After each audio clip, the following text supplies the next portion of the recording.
they should say like mother, like son. Please be seated. God bless you. well, let me start by saying, let somebody shout hallelujah. It's not in the program that I will be saying something. Probably because they know that everything that I could say about my wife, I think I wrote it in a book. He who finds a wife finds a good thing.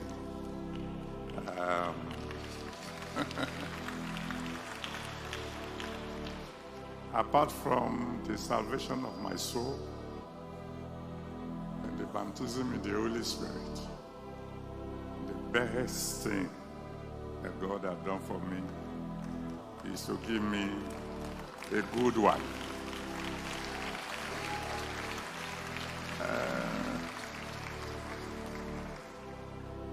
Well, the preacher had reminded you of so many things, how we met, about the New Testament Bible, the two white handkerchiefs that turned somebody who was an absolute rotten sinner to making a decision to say, this is the fellow I'm going to marry. The preacher told you, and by the way, that sermon was absolutely great. I've listened to birthday sermons before. The one I had today is excellent, excellent, excellent. What can I say about my wife? I don't want to keep on repeating what you know already. You want to die? Mess with my wife. It's as simple as that. I will kill you so thoroughly, you won't even wake up on the resurrection morning. I've said it before, and people have said if you kill somebody, the government will kill you. I said, you have to find a weapon first. I'm not going to kill you with a gun. You just sleep and not wake up. And the doctors will call it heart attack. And I would tell God not to wait till the day of judgment. Just send this fellow to hell straight away. I mean, it's as simple as that. Every man has his red line.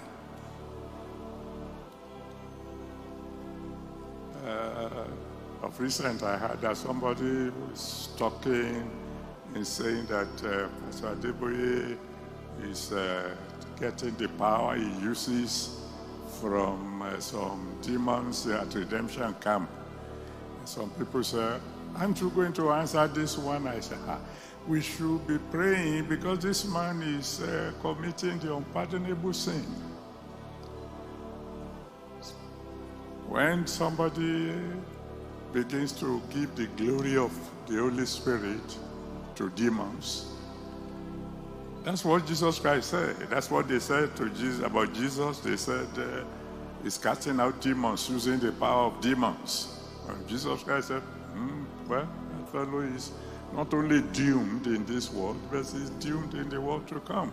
So when you hear somebody say that kind of thing, you should just pray for mercy for such a fellow. So even Jesus Christ had this red line. He said, if you sin against God the Father, you'll be forgiven. Sin against God the Son, you'll be forgiven. That you blaspheme the Holy Spirit, so you are finished. As rich in mercy as God is, you cross that red line, you are done for. So there were all kinds of people who have been mocking us, talking all kinds of rubbish. But they have been so careful. They didn't mess around with my wife. Because if they do, you will read about it in the news. I love you, you are my children, you are my friends, and as long as you don't touch my wife. I can't take that. You mess around with her, there's no begging. You won't even be around to do the begging. It's as simple as that. And you say, how can a man say that of a woman?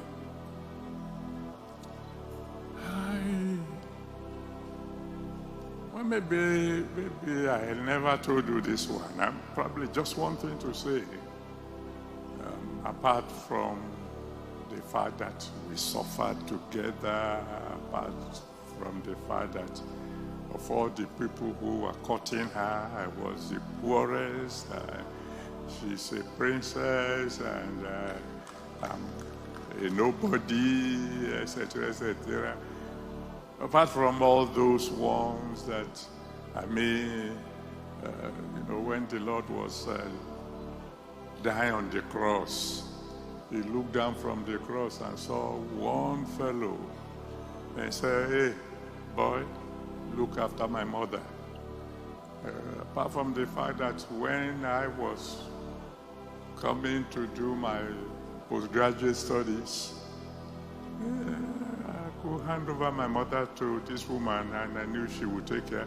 The fellow who can take care of your mother, the fellow you can trust your mom to, particularly when you happen to be the only son of that mom. And then now somebody will now come and begin to tell you something about that woman. The best thing to do is just kill that fellow. But apart from that, there was a time I decided to fast, because I have faced challenges in my life. And there was a particular one that I knew this one is going to require fasting and prayer. So I decided I will fast. I fasted 40 days and 40 nights. And of course, whatever I'm doing, she's doing. She's very kind. She knows it's not going to be easy to fast 40 days and 40 nights if your wife is eating. And I'm telling you, I'm yet to meet a better cook than my wife. So in order not to get me tempted when I'm fasting, she will be fasting. 40 days, 40 nights, I fasted and prayed, and the mountain remained. So I felt, well, if 40 days and 40 nights won't solve the problem, let me try a second time.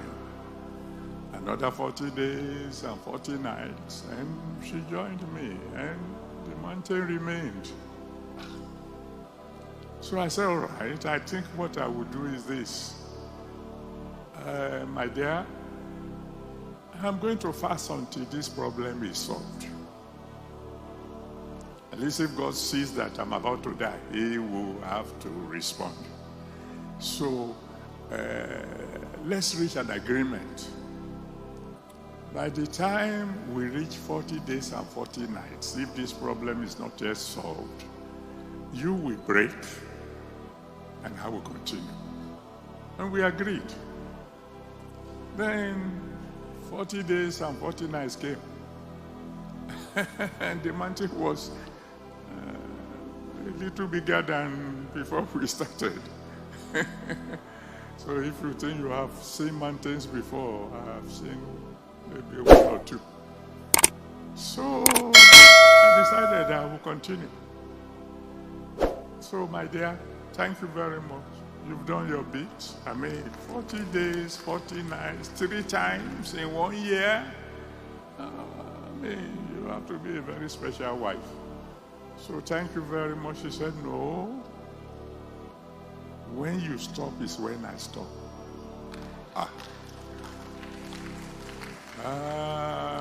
That's not what we agreed upon. And when I'm talking of fasting, I'm talking of fasting.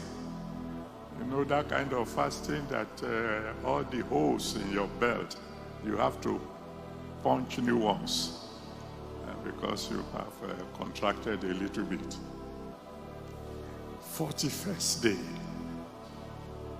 42nd day. And she refused to stop. She said, no, you keep going. We're in this together. That's why I said to God, well, solve the problem if you want to. I'm not going to lose my wife. I was compelled to break after 42 days because my wife says, I'm not stopping unless you stop. And that's the kind of woman my wife is.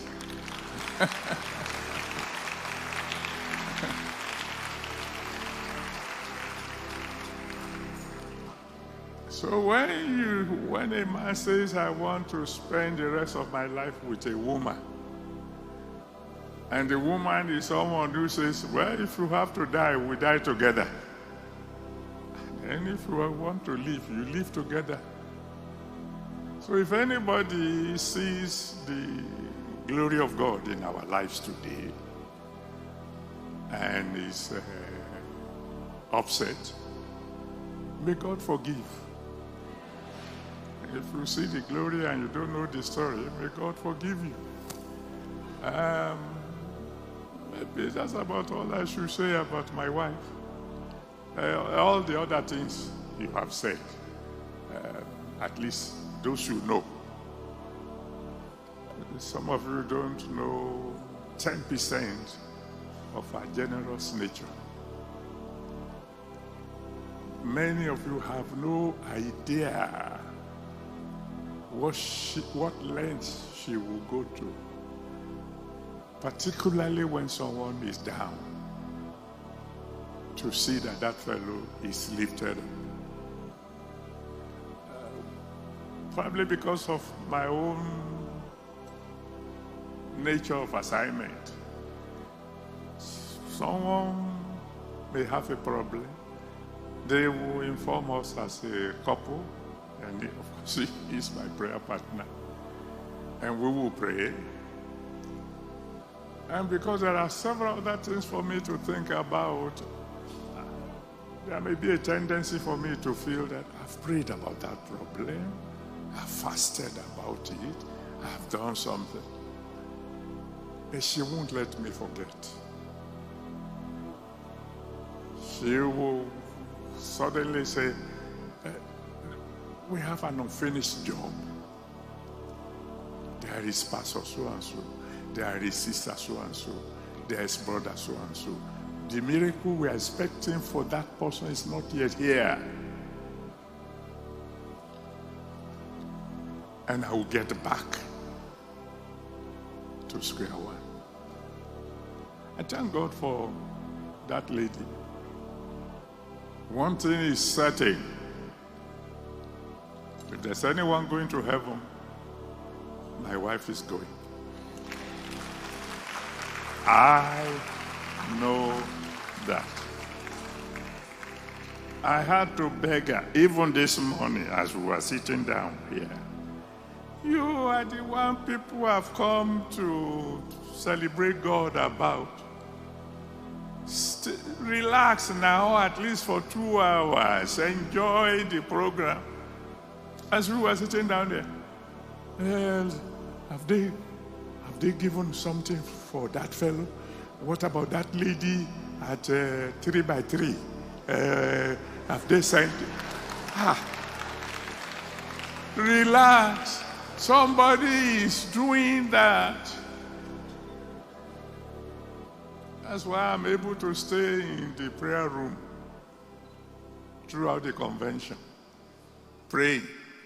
because I know whatever is going on out there, there's somebody who's looking after.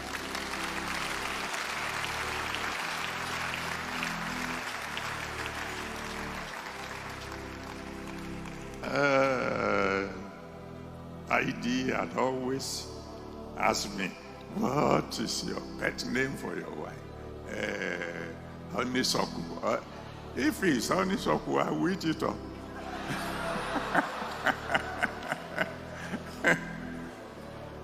Stop trying to find out. I have a special name for her. She has a special name for me. And if it is special, then it is special. It's confidential.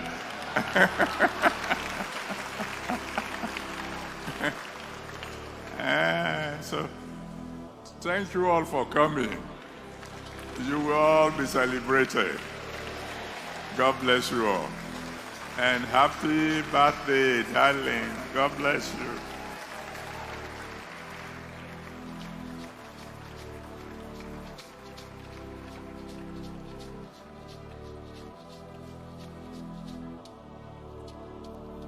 Please, our